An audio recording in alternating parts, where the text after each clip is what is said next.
What's up, guys? So today I'm doing the very requested video, which is Rockville predictions. Now obviously these predictions can also apply to Epicenter, Sonic Temple, and maybe to a lesser extent Louder Than Life and Aftershock, just because those are usually a little different because they're much later in the year. I'm also going to be discussing what I think about what we know about Rockville so far, so stick around to the end so you can listen to that and then we could discuss it in the comments, because there are a couple things that I'm actually genuinely curious to hear from you guys about. And yeah, I was actually going to make this video a lot later, but as it turns out, the Epicenter Fest lineup is out in like 4 days, and over the next few days I actually have some other content planned. One more thing, I'm not going to include two bands that are already super heavily rumored that I've heard anyway. Slipknot is heavily rumored, as well as AC/DC. I'm not going to mention those because I kind of feel like that's a cop-out. So my first prediction is going to be Knocked Loose. These guys released an incredible album this year. I love this band, and they're really on the come up. They're kind of running the hardcore scene right now, and usually there's like one or two pretty heavy bands on Rockville. Last year they had Architects, they had Wage War, who I also think could maybe come back as a main stage band, but I'm going with Knocked Loose because they haven't played Rockville anyway. I don't know if they've played some of the other ones, maybe Sonic Temple, I don't know, but they are really, really popular right now, and they are great. I think a lot of people who go see them, who don't know them, will they'll be impressed to say the least. So up next, I'm gonna go with Alter Bridge. I think these guys are about as close to a shoe-in as possible. Again, new album this year. I didn't really connect with it a whole lot personally, but it's not bad, and I love most of their catalog, and they're a really good live band, so I would definitely be happy to see Alter Bridge come back. They're at the fest every few years, I think. It's been like 2 or 3 years since they played, and with the new album out, just kind of makes sense. So up next, I'm going to go with Starset. Now, again, this is a band that I really like, and I've liked for quite a while now. Ever since My Demons first started playing on the radio back in the day, I was like, ooh, this band's pretty good. And not only did they put out a new album this year, but they were slated to play Rockville last year, and I feel like Rockville is pretty good at bringing back bands that had to cancel, or, you know, like their set may have got cut short to weather or something like that.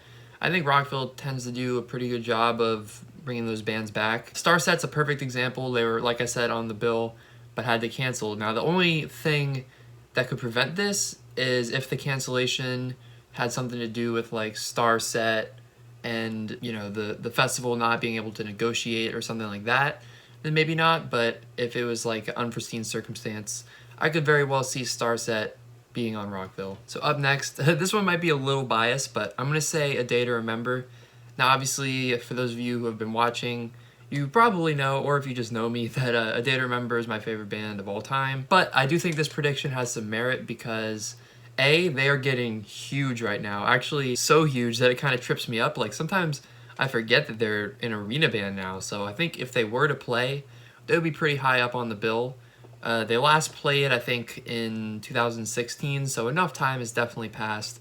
And I think this is a band that Rockville's going to want to get on the bill because it's going to bring in kind of a different crowd than, well, the Metallica crowd. They actually had a new album that was supposed to come out today, the day I'm recording this, but they ended up pushing it back to early next year, which kind of almost works in favor of the whole Rockville thing because then the album is going to be even more fresh. And yeah, obviously there is like that slight bit of personal bias just because I really want them to be there. So up next, I'm going to say Hollywood Undead. Now, again, it's been like enough time now, like a couple years since they played, so it makes sense. And they also just announced a new album today, I believe, and it comes out in February. The new single that they released was pretty good, so I'm looking forward to hearing the album.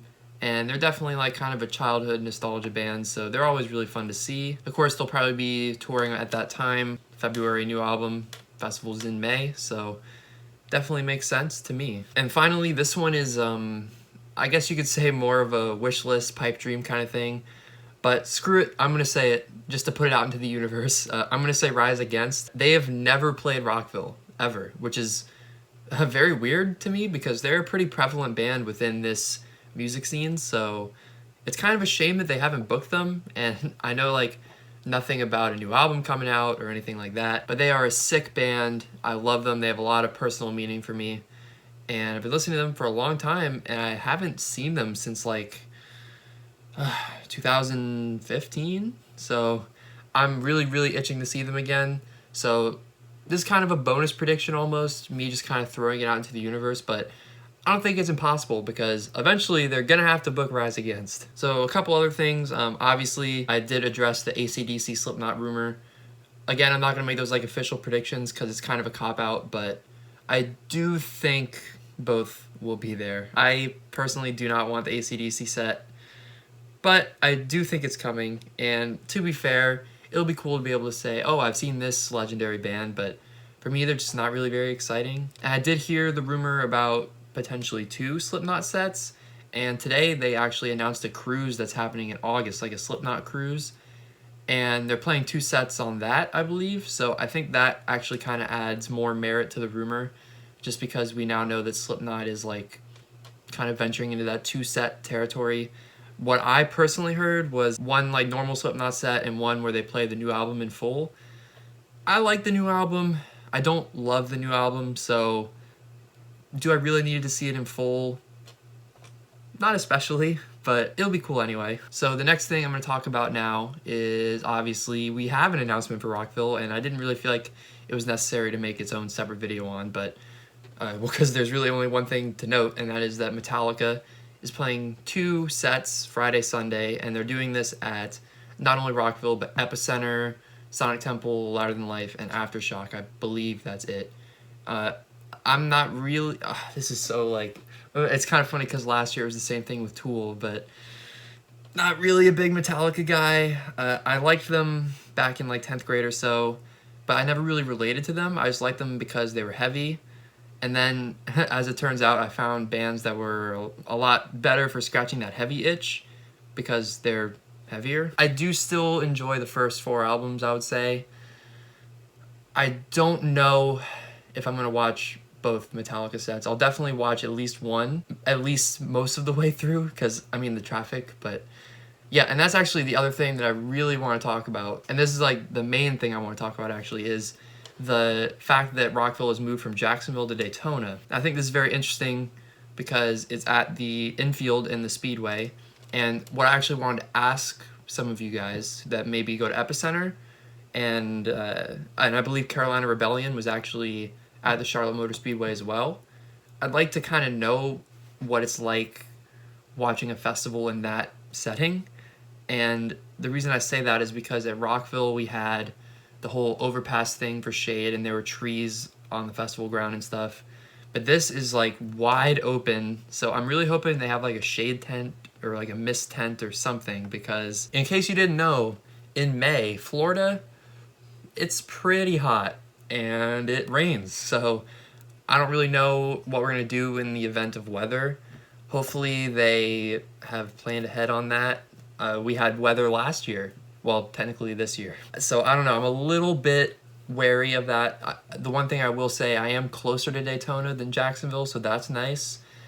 But like my initial reaction was I was excited, but now I'm actually kind of like the opposite, because at least when it was in Jacksonville, even though it's a little further drive, I always knew what hotel to book, what restaurants were there for me, and I knew exactly where to park to get like a cheaper deal that wasn't super far away still. Basically what I'm saying is I'm like a process-oriented person, and this is kind of like a whole new thing, and that sort of thing makes me nervous.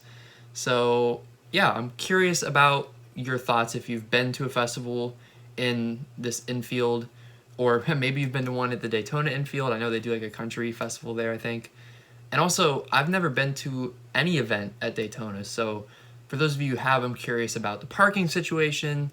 Pretty much like anything you can tell me, I would like to hear. So yeah, I think that pretty much covers it. Oh, you know what? I'm gonna talk slightly about 2 other festivals.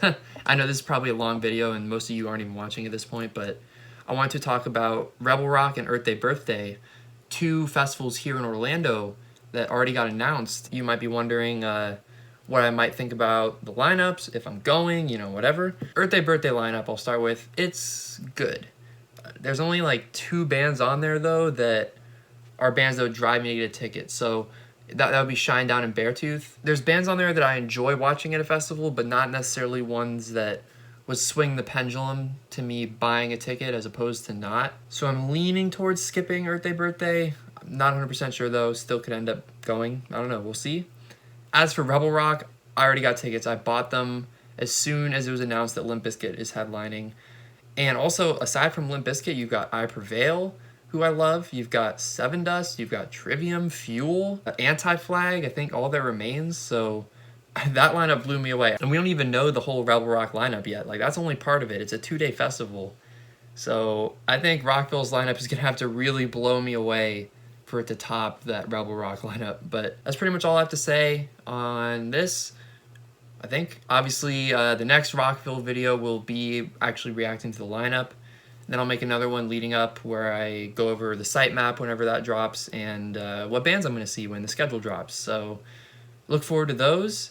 Look forward, of course, to the Rockville vlogs that'll come out in like 6 months. And yeah, thank you guys for checking out this video. Be sure to subscribe for more, and I'll see you guys in the next one.